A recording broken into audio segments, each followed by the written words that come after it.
I landed with a crash, but thanks to the suit I wasn't hurt. I had no idea where the pad had taken me, but back then, I didn't care so much about where I was going, or how I would get home. I was sure that someone had been here before me. Someone had built these bridges and carved these symbols, but who? Where were they now?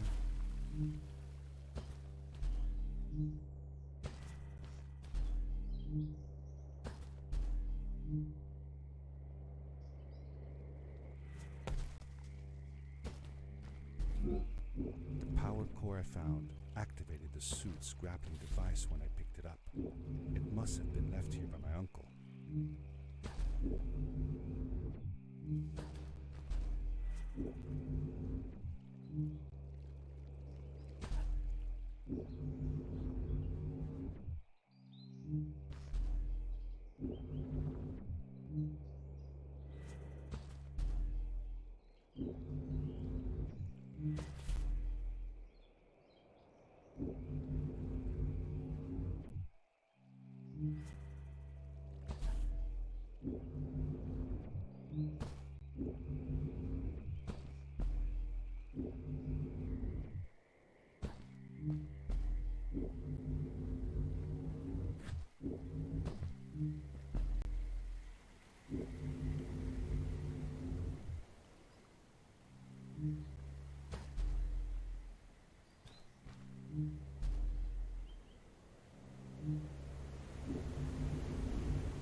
These blue lights, did Fred put them here? Or was somebody else here as well?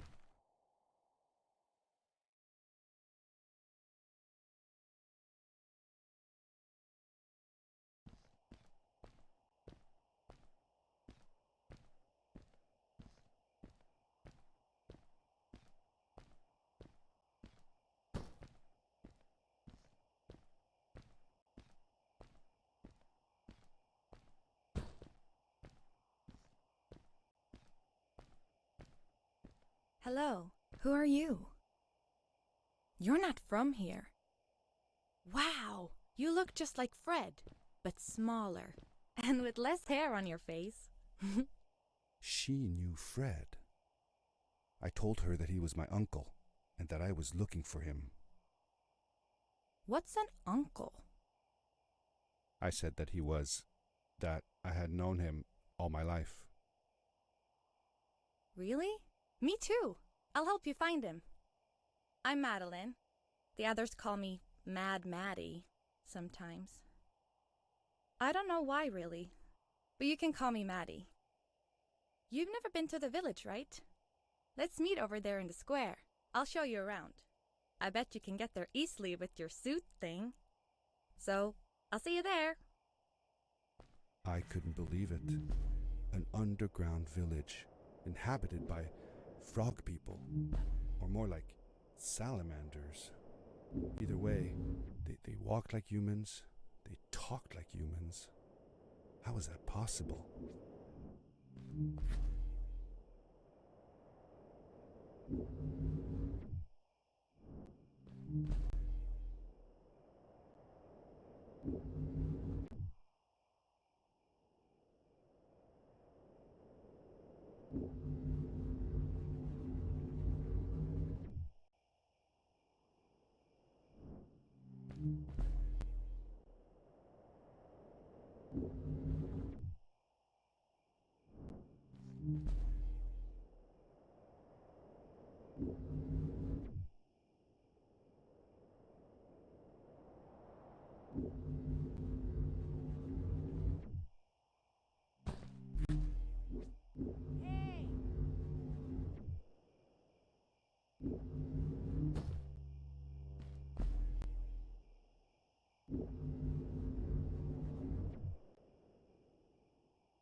Darkness swept over me as I left the glittering lights in the village behind me and headed for the ominous shadows of the chasms.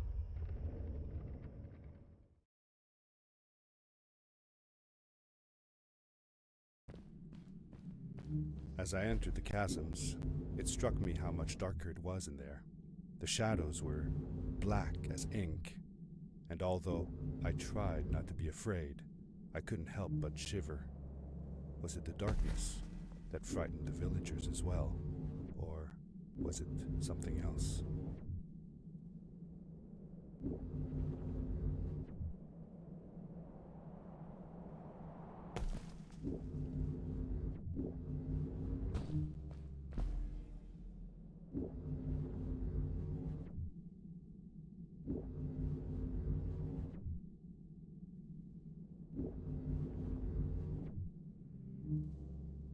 Seemingly bottomless pits loomed below us, everywhere in the cave. The further we got, the more I felt like what faint light existed down there was getting fainter. I was really glad that I wasn't alone.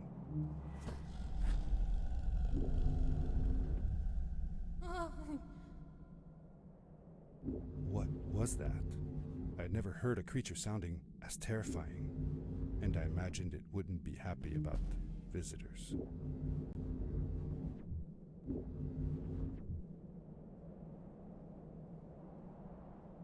It is really dark down there. You're not scared, are you? 'Cause I'm not.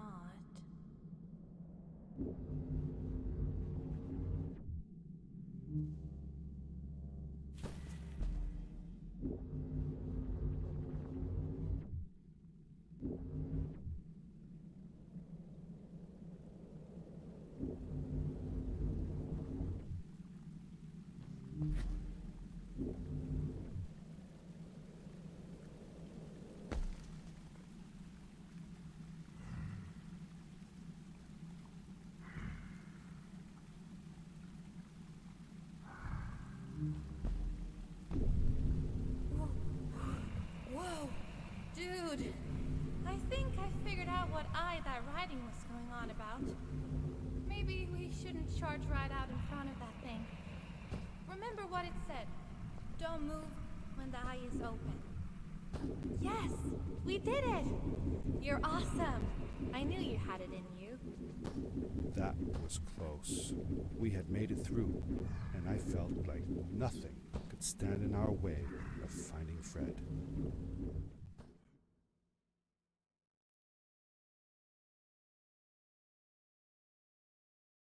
Oh, another one. This one says, "Welcome home."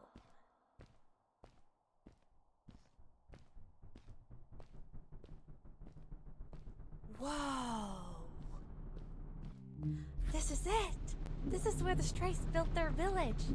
And what a beautiful place they chose. Just look at the sky. It is so big.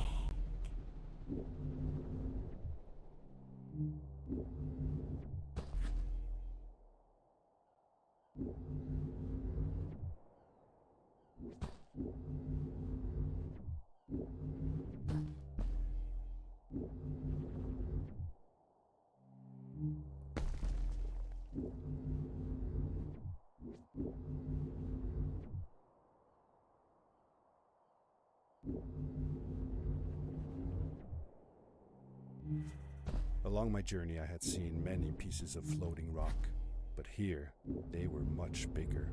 Some were big enough to fit whole villages. How was this possible? Maybe it had to do with the crystals that seemed to be everywhere.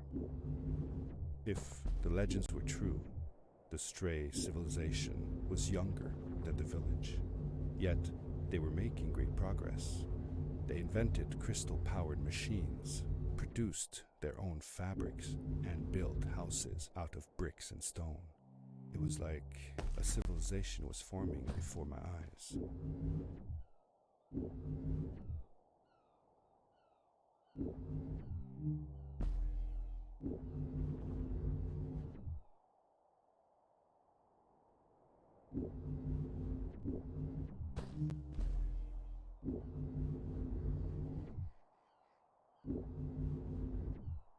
Hey, let's play a game. I bet that you can't get through this part without using the grapple device. Told you you couldn't do it.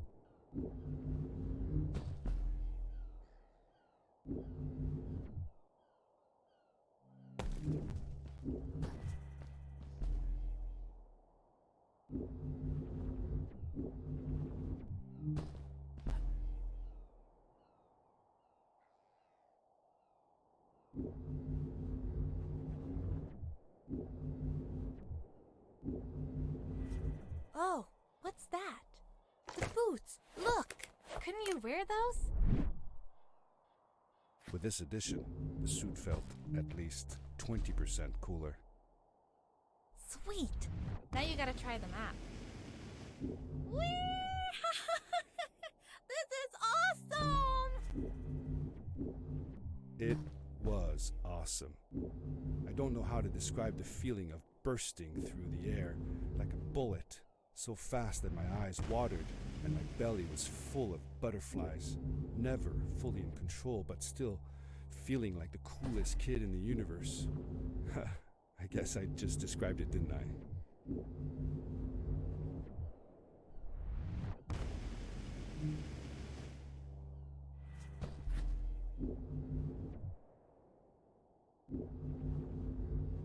I I'd love to do stuff like this with crystals. Just think of the possibilities. Whole machines are powered by them. I almost can't believe it.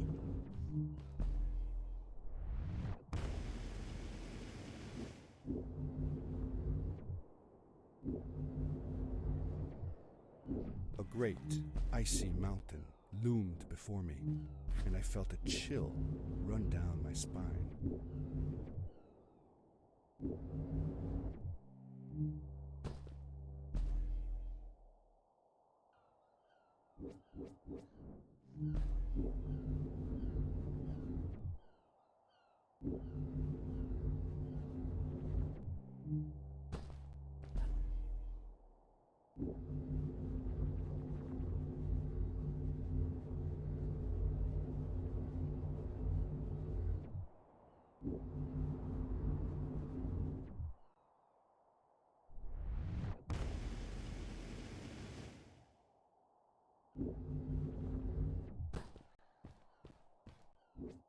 We hadn't seen any people around yet, but ahead of us lay what looked like a proper town. The strays from Maddie's stories. I could imagine how she must have longed to meet them all her life. And now, here they were.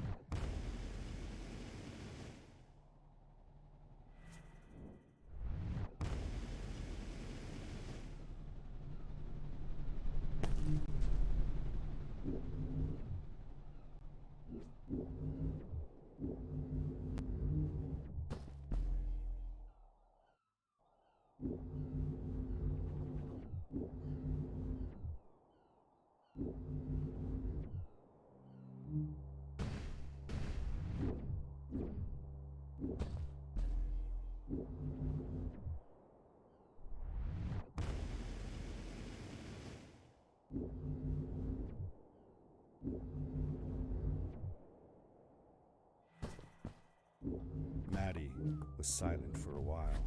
It seemed like she was thinking hard on something.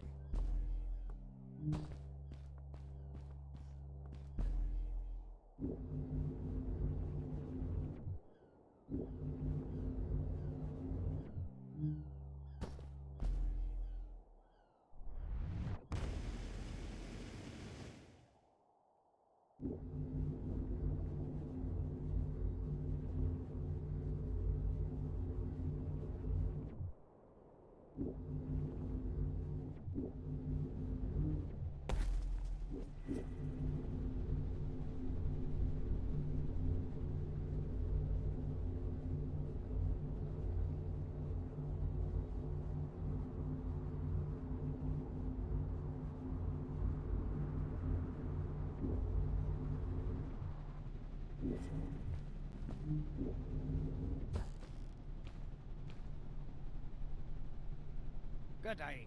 Here's a boat to Ice Cave. Though I'd take the other one if I were you. That one goes back to the outpost. Wait a minute. I was thinking. I don't know if I should go with you. I mean, I want to, but I also want to, well, stay here. Maybe it's strange, but I just feel like these people liked me and accepted me for who I am. Kinda like you. I want to be with you too, and help you find Fred. I don't know what I want the most. I told Madeline that I would accept whatever choice she made.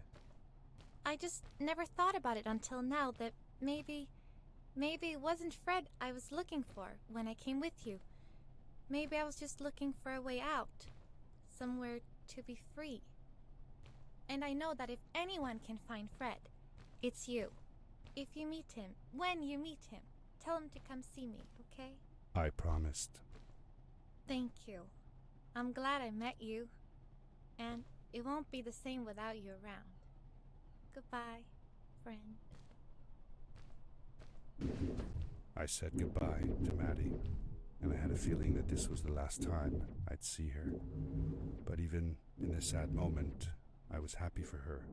She had found a place where she belonged. There was a dampness in the air that reminded me of the hot summer nights back home. But as the sun was setting, I could feel the chill creeping up on me, and the path we were traveling on seemed to lead us into a second ice age. Winter was coming.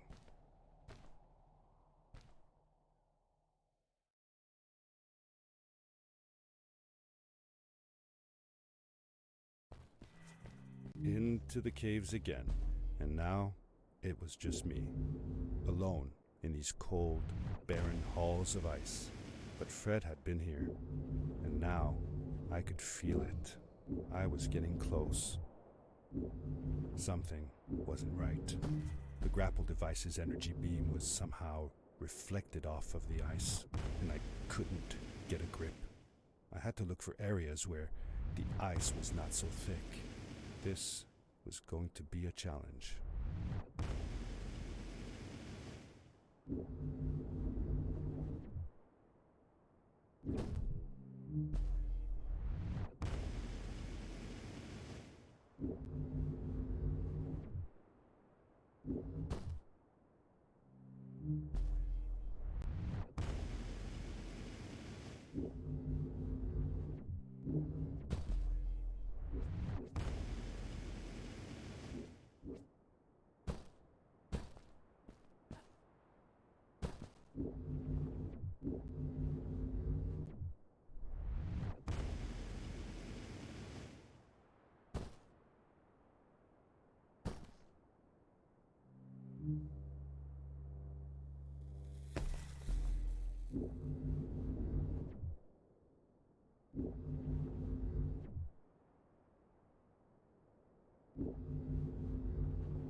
I found another one of Fred's campsite, noticeably newer than the others.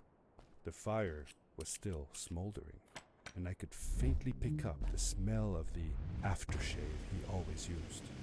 I was closing in on him. I could feel it. He had left some tools behind that I could use to repair my boots. That should do it. Good as new.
It was dark all around me, but there was a light at the end of the tunnel.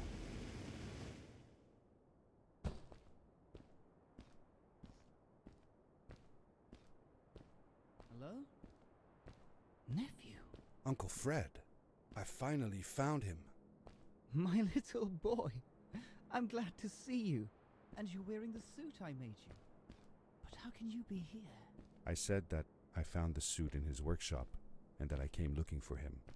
I'm sorry for being away for so long. But I've been busy down here, you see. The frog people. That was an experiment of mine. To do a remedy.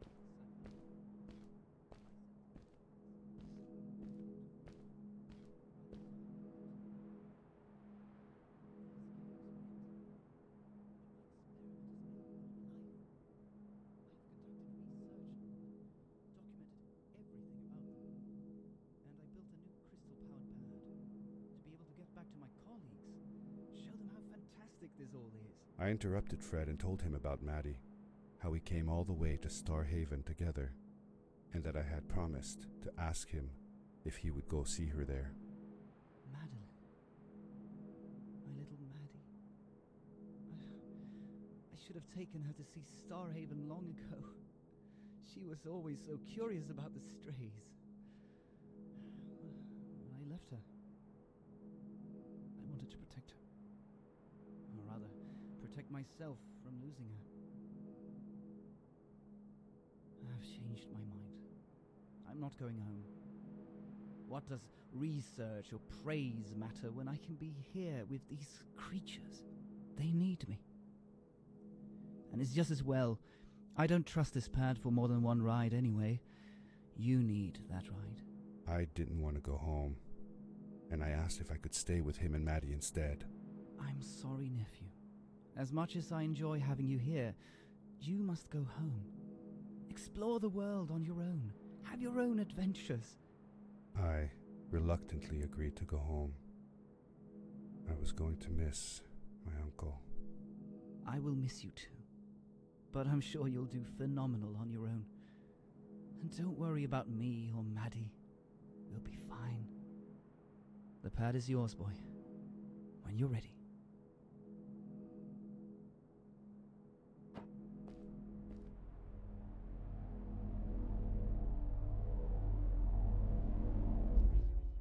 Take care, son!